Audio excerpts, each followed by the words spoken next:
sorry. No!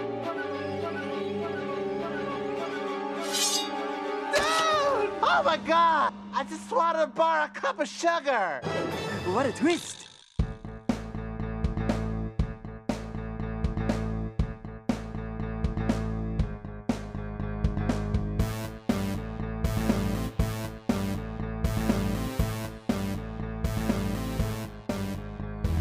All right, you're listening to TV Ate My Dinner, the spoiler edition. My name is Sean. I'm sitting here with Brooks and Greg. Hey. Hey, how's it going? And here's a spoiler. We'll be talking about twist endings tonight. And I think Sean has worked out a very nice disclaimer for us. I do have a caveat for you people.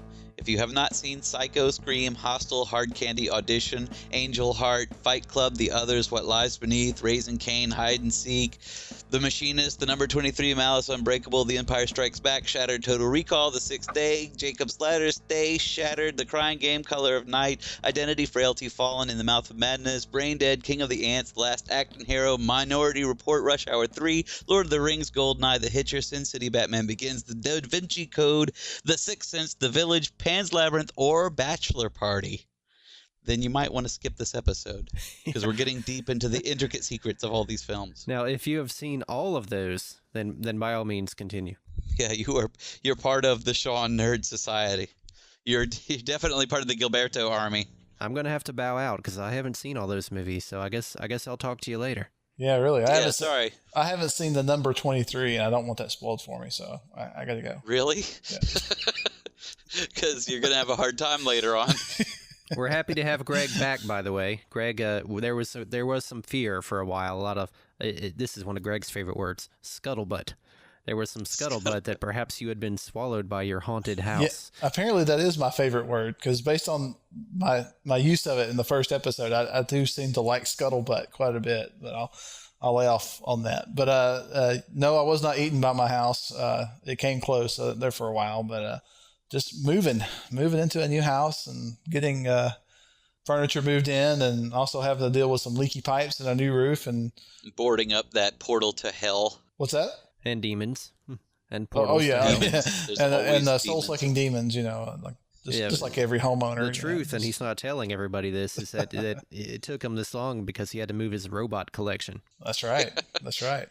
Maybe that's what protected you from the house. I'm still driving around with a car full of robots, actually. I've never seen this in use in a horror movie. This might work, like where people have defended themselves against demons with robots. That would make a great movie. That would be a new one. It's like somebody builds a giant demon-killing robot. If some producer's listening to this and then they make a script out of this, I want to cut. Yeah. Your audience is talking right now. We want to see ghosts versus robots. But it's good to have you back, Greg. Good to be here, finally. So let's get this thing underway, because, gosh, that's a lot of movies that we got to go over. I've decided instead of Starkeys, maybe we'll call your fans Scuttlebutts. Scuttlebutts? No, the Starkey no. Army. I will be prefer referred to as the Scuttlebutts. The Starkey Army, I think, would rebel on the Scuttlebutt. And I'm not going to use that word anymore. I don't know why I was using it that night. That was just maybe the infantrymen of the Starkey Army will be like the Leathernecks. They'll be the Scuttlebutts. On the website, on the TV Ate My Dinner site, we'll just start a blog for you and call it Scuttlebutt. Yeah, the Scuttlebutt Forum. The official blog of the Starkey Army. There we go. Awesome. So, all right, Sean, launch into this. I've been breaking down, as you heard earlier, a list of many movies that have big twist endings, some of them that have just little twists, some of them that just have things that surprised me. But I broke it down into what I think are some categories of twist movies. And there are some here, not all of them, but there are some that I think it's high time we recommended be retired. Yeah, some kind of twist endings you see over and over again, and to the point where it's essentially it's a seeing twist the same if you movie. don't see it. It's like, you wouldn't watch a good movie and go, that's an awesome story, and make the same movie. That, like, if you're using the same twist, that's what you're doing. But they're not all that way. The first one that I want to talk about is pretty simple. It's pretty subtle. It's what I call the first act twist. And this one is always a classic, because everyone's expecting it to come at the end, but if you yank the rug out from under them in the first 20 minutes, it could be really brilliant in a movie. And the first movie that really did this that I can think of was Psycho, because they killed Janet Leigh in the first act of the movie. And they had this movie was perfectly brilliant, because this movie had a whole different story.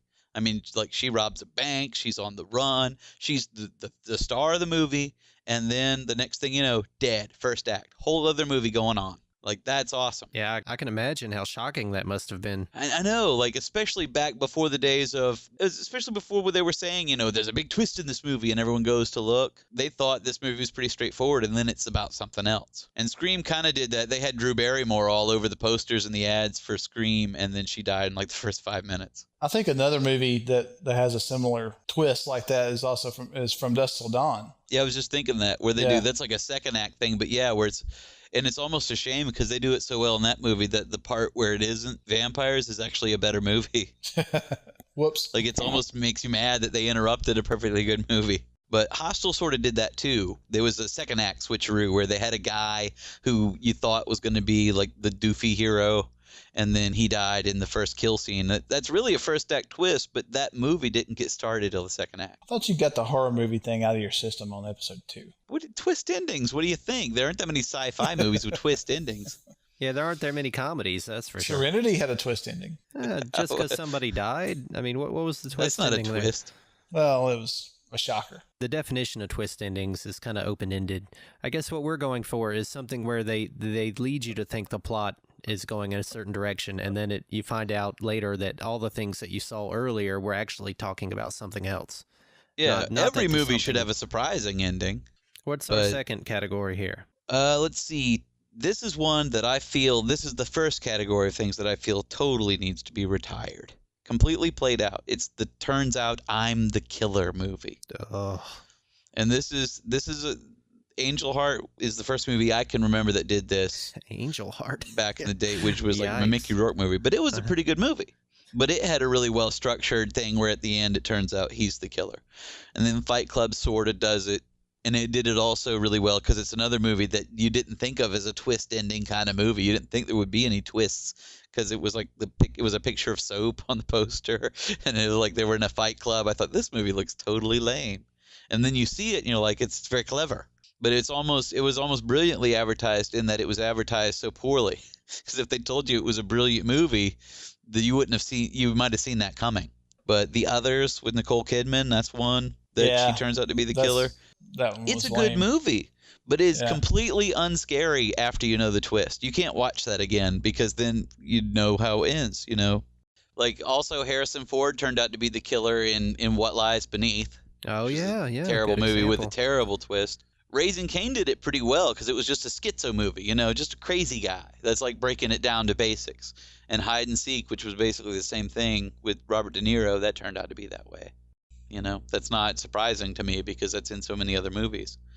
Because, you know, Psycho was the one that started it. That's true. Psycho had it had two twists in it, really, though, because it had the Janet Leigh twist, and it also had the, you know, his mom's been dead the whole time Psycho's twist. got it all, because not only did it have a first act twist, not only does it have a great twist ending, but also, you know, he's dressed as his mom, and it's all creepy. I mean, you just don't get better than that. I mean, Greg does that, and it's pretty creepy when who doesn't dress like their mom sometimes? Yeah, really. I mean, you guys talk about that like there's something weird about it. I know. I wanted my dad's attention. All right, what was I supposed to do? I can't play football. Oh, Lord, okay. Any other movies that fall into this? The Machinist, you've seen that with Christian Bale? Yeah. Well, that's awesome not really performance. He became the, I guess. It turned out he was the killer. Yeah. It's But patent. it wasn't like he was hiding it from himself, I guess, in that case. It was a twist ending on him. It was cleverly done, but it still turned out, oh, I'm a killer. Like all these movies. You really don't want to talk about the number 23? No, for God's sake. Talk about the number 23. Like, I'm going to go see that movie.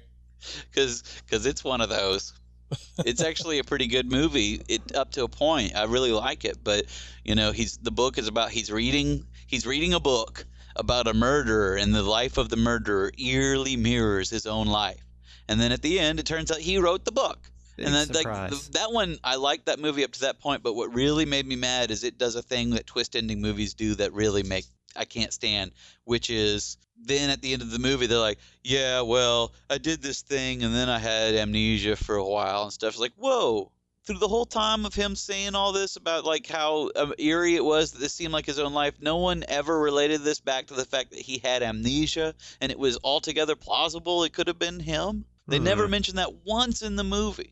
And then, of course, well, you can have a twist ending if you haven't revealed the information. Yeah, I don't Like, like when you get the feeling they're pulling a fast one at the last minute in the movie. Yeah, The Village. I like when they give you hints throughout the movie, and you can go back and watch it and say, like in Sixth Sense, and say, "Oh, I see now," or Fight Club, "I see now." Sixth Sense is there a were perfect hints. one. But That's in what makes stuff it like so The Village, funny. they kind of at the very last minute go, "Aha!" It's like, well, there was no reason for me Yeah, to think that this was going I to had happen. no way to know that was going on. Like The Sixth Sense, if you watch it the second time, you're like, why did I not see that? It's so brilliantly done in The Sixth Sense because they use movie conventions to make you think as they're coming into a scene. Because you're familiar with watching movies, you assume something's actually been happening that hasn't because he's sitting next to someone. You assume a conversation has happened that you don't need to hear for the purpose of the movie. It's brilliant. But then in The Village, they do all this stuff just to throw you off, and they're like, actually, just a bunch of guys in rubber suits. It's like, geez, that's awful. I don't feel bad that I didn't see that coming. I feel bad that you thought that up. That was terrible.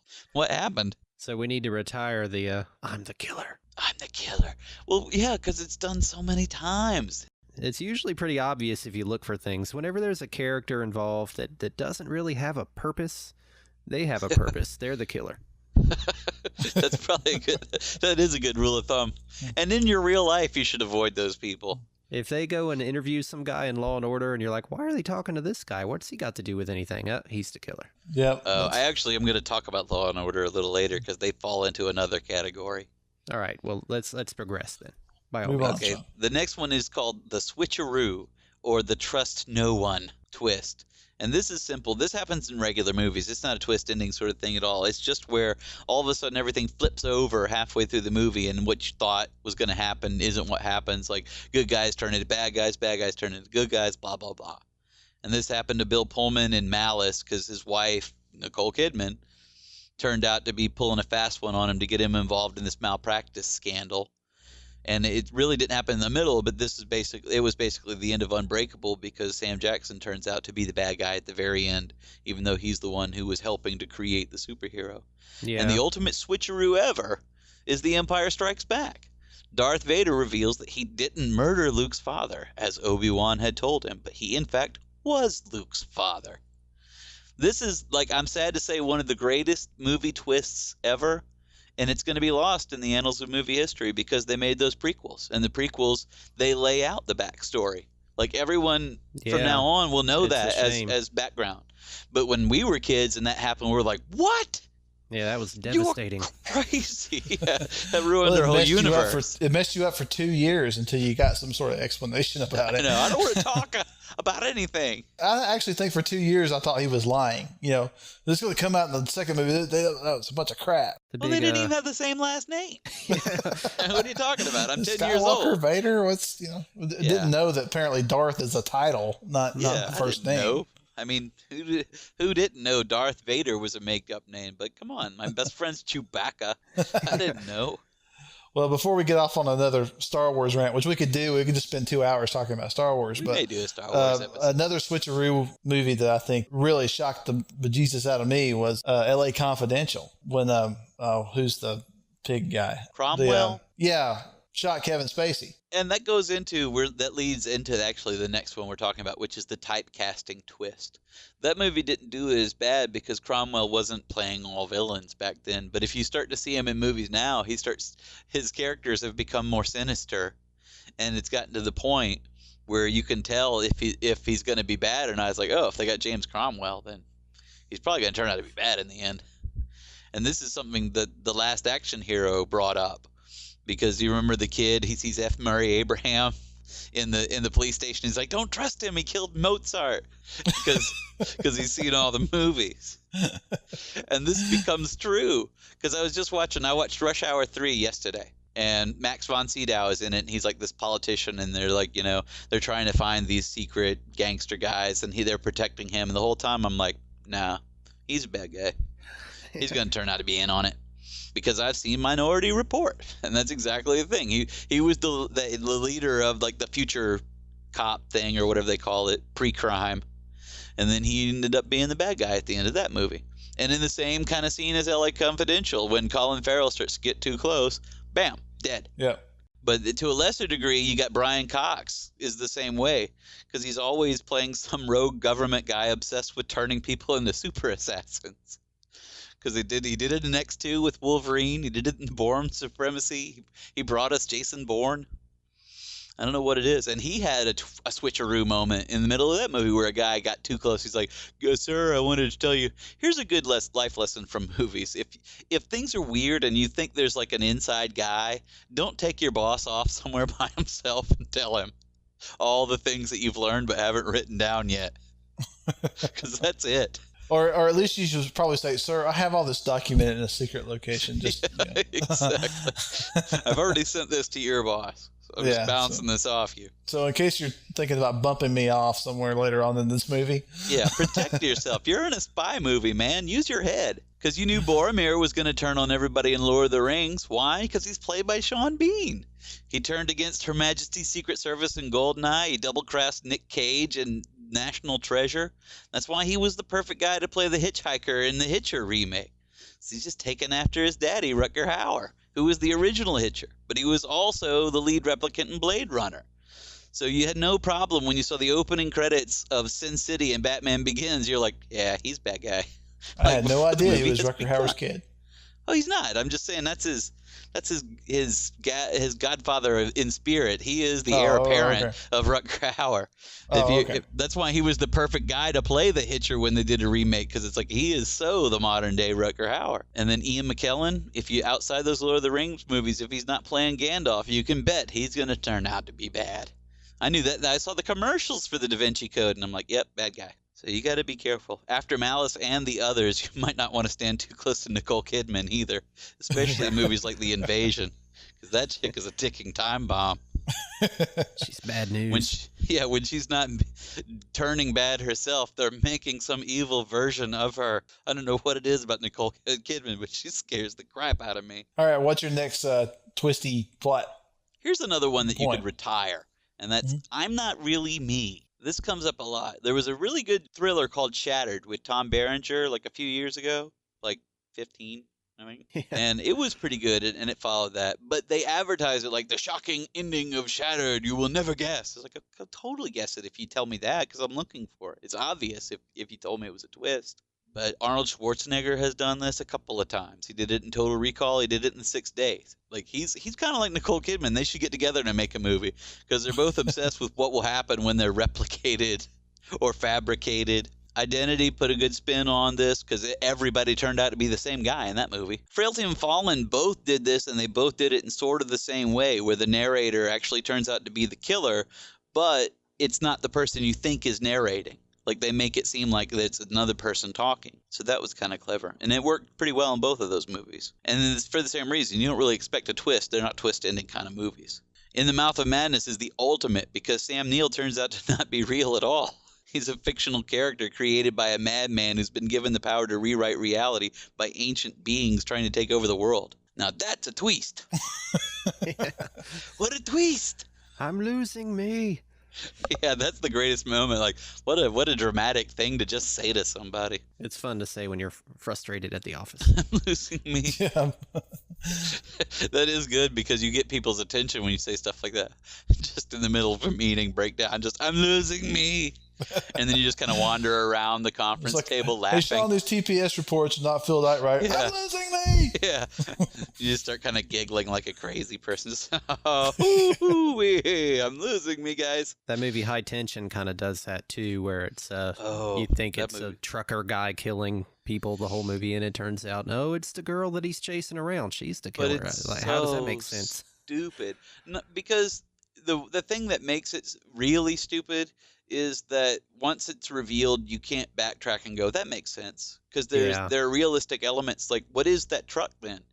This guy driving around in a truck is just there visually to throw us off, but it has nothing to do with her mindset or what's really going on. So it's just there to give us the idea that something else is happening. That's what I hate about the twist ending movies. You can't say, ha, I got you, when you were like lying to me the whole time about what the real facts of the situation were. I mean, the idea is to put a puzzle out there for people and see if they can put it together before the end. Like, if you don't give everybody all the pieces of the puzzle, then you didn't win anything that they didn't solve it. Like, that's nothing on your part that you can take pride in. Or if you put pieces out there that were to some other puzzle, same thing. Like, the whole point of a great twist ending is that, like, all the pieces are there, and if they can put them together, they'll get it. And if they can't, they won't. Well, what you got next? I've been dead this whole time. This could be subcategorized as it was all a dream, but there have been a lot of movies where we get fish hooked into some story, and then you find out that it wasn't real at all, or might not have been. And the only really good movie I can think of in this category was The Sixth Sense, because he was dead the whole time, but the events were really happening. Like, and we had to figure it out. It was just, but almost everything else is just bunk when they do this. I didn't think The Others was a bad movie. Why does everyone hate it? Who? The Others. I mean, you guys were saying earlier that it wasn't any good. I was like, I didn't think it was a bad movie. The Others. No. The Others. Oh. No, I like The Others, but I think it was really clever first time around. I just don't think, like, I can watch The Sixth Sense now and it's still scary because the elements of it are still in place. But The Others was scary when I first watched it, but then when you know what's going on, it's not scary at all, you know? It's clever, but they're the scary things. So when you watch the scenes, it's almost funny because you're like, oh, yeah. Like the scene when all the kids are in the bed together and, like, the boy keeps whispering, get out of my bed. And it's, like, so scary for those two kids. And then you realize this poor kid is the real boy.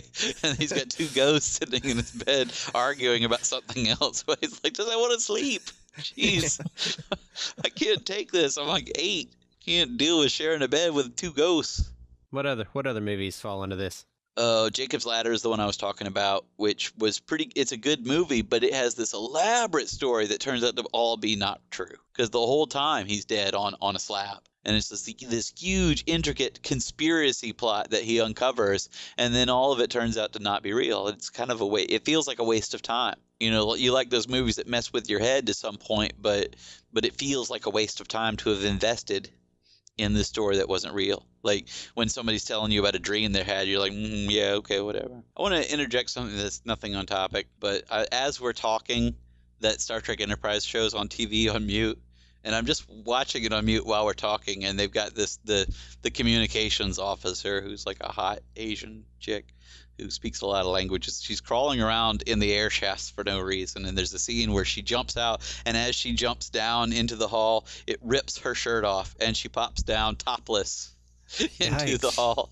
I'm like, man, I don't even have to make this argument. This could be my thesis argument. I'm not even listening. The sound is off, and I'm watching this thing, just pictures, and going, man, this is terrible. Like, they found a way to get this girl. No, never in my life has a girl just jumped out of my ceiling with no shirt on and had a plausible explanation. Sure, they've done it sometimes, you know, when they meant to. Or out of a cake or whatever. I don't know. I guess you could say... actually, that Enterprise ended with a twist. It turns out the whole series was a holodeck projection by Riker. And are you serious? That's very serious. Oh man, that is super lame.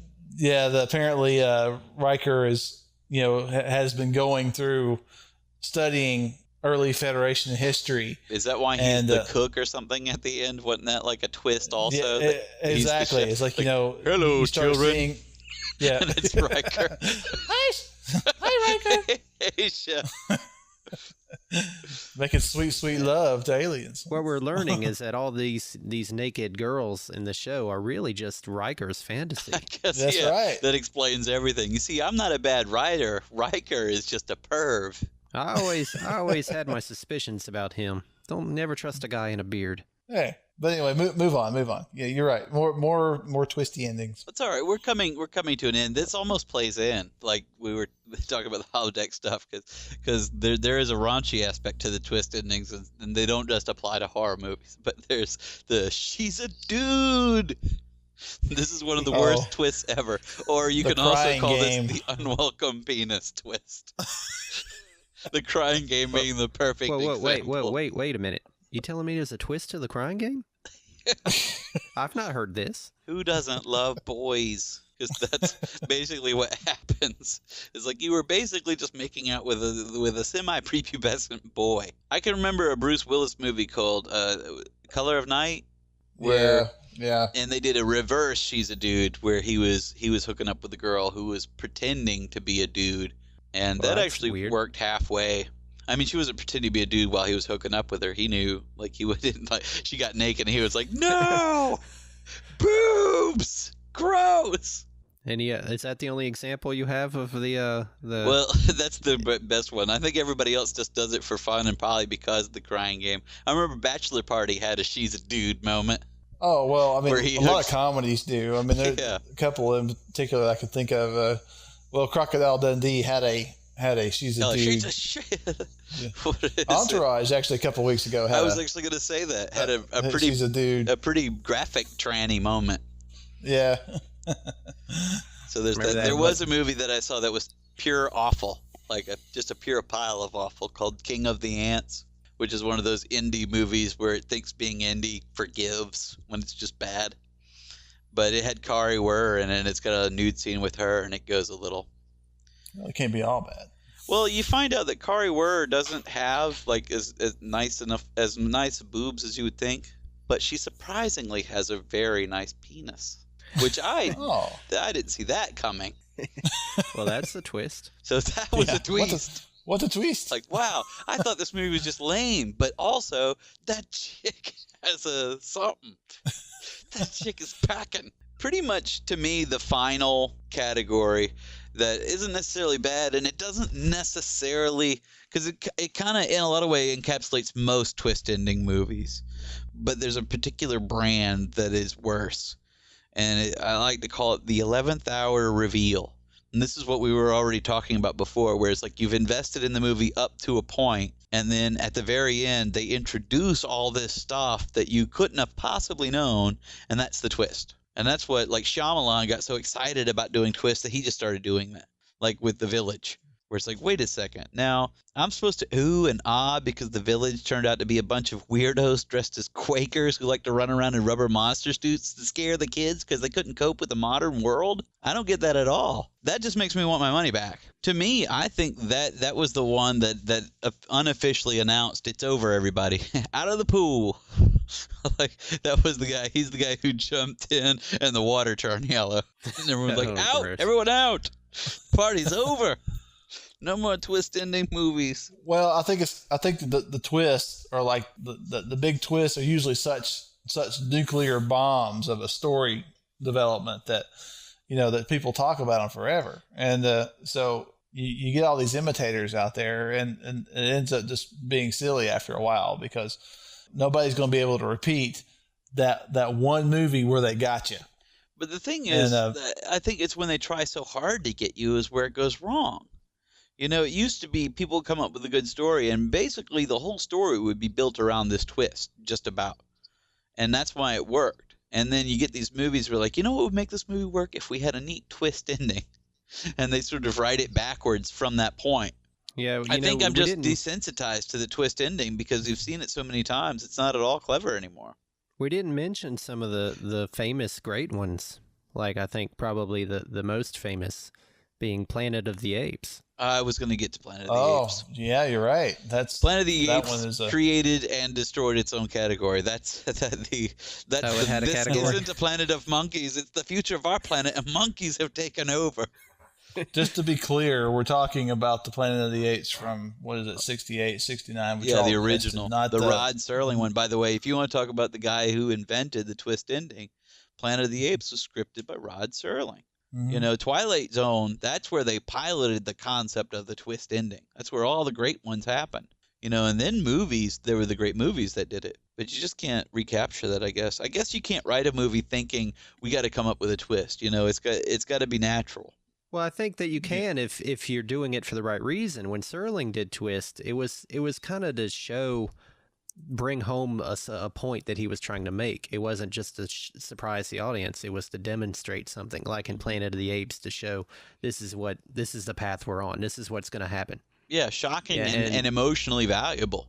And lots of times in the Twilight Zone, like the real famous one where the guy's all bandaged up and then he takes all of his bandages off and everyone screams because he's so shocking looking and he looks normal. And then you see that they look like these pig people. Mm-hmm. And that's a twist, and it's a shock, but it shows that it's, beauty is in the eye of the beholder. They think he's ugly. We see him as normal. There's a reason for the twist in Serling's I think work. there was a girl that got her bandage. It was a girl. Yeah. Oh, well, yeah, whatever. I'm sorry. Forgive me. But my point is that I think if you can write a twist with a twist in mind, but it has to have a reason.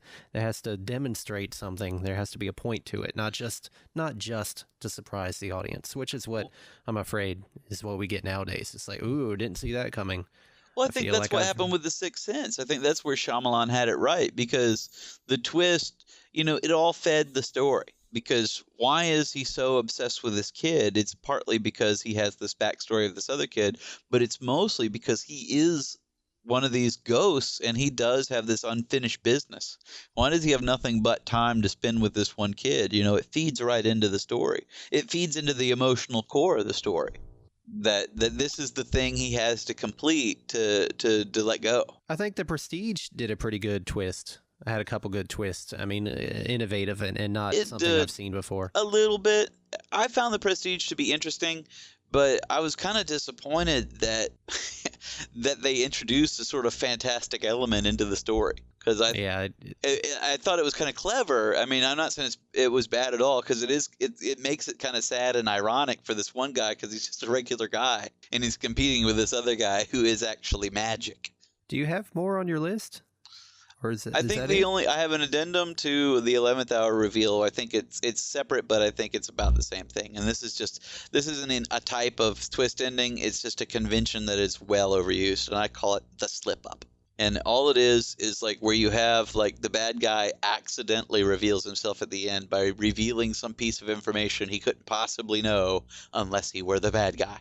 And this happens all the time. That's every episode of Law and Order: Criminal Intent. Where he's like, I was nowhere near this place on Friday. It's like, I didn't say it was on Friday. Bum, bum. Bum, bum. It's like instantly like, oh, God. Like, I guess it's a real cop thing, because that's probably how they catch most real criminals. They just lock them in a room and talk to them for 12 hours till they mess up their story. But that's like at the end of it, he's like this brilliant detective in the show. But all he ever does is like just confuse them until finally, like, I don't even own a pearl-handled Bowie knife. Like, I never said anything about a Bowie knife. Boom.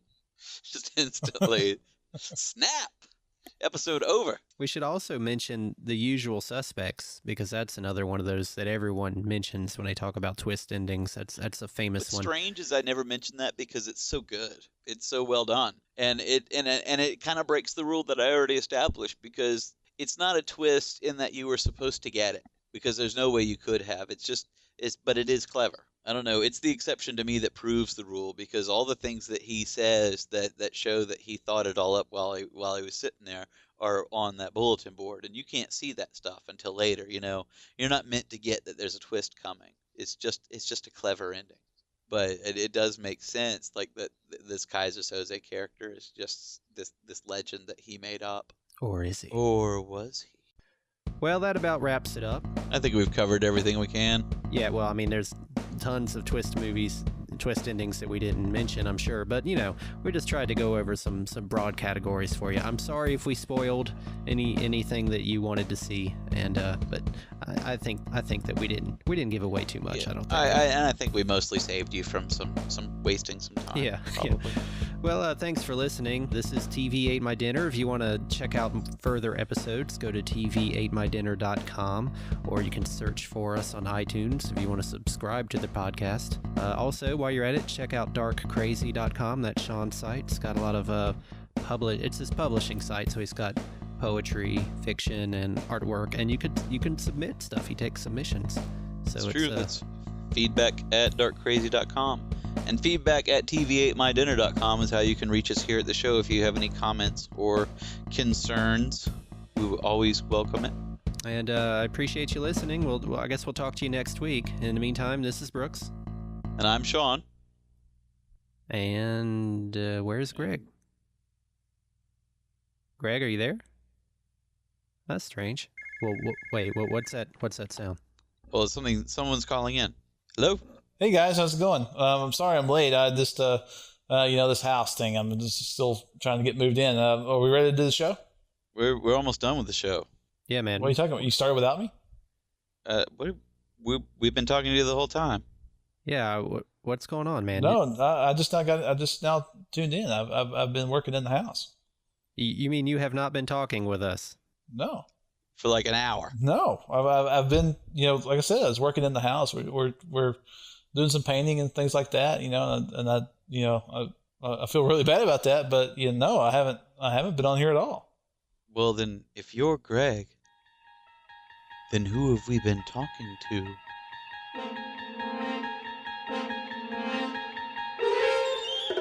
What a twist! Dog crazy.